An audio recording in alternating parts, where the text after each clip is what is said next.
Well, there I think the story is not that economics provides solutions to anything, but it provides ways of thinking about particular problems. And so if you're thinking, for instance, about climate change, just to take the first of the issues you raised, with climate change, the fundamental question is how to reduce the output of harmful emissions, CO2 emissions, that are pushing global warming. I mean, there are other issues as well, water utilization.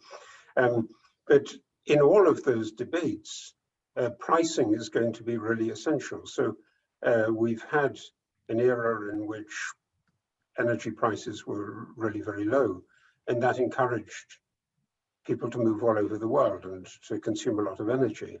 If you're going to want to restrict the emission of CO2 or to move to cleaner or more efficient forms of energy, then you're going to have to do that through a price mechanism.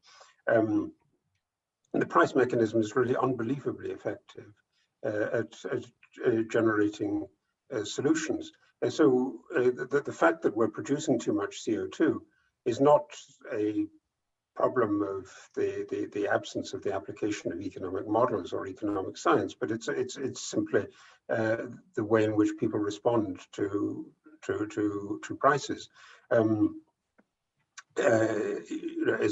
I say, I think that this is really the heart of the way in which economics can contribute to solutions, and similarly, it's going to be useful in terms of thinking of the way in which we address pandemics. What are the relative costs?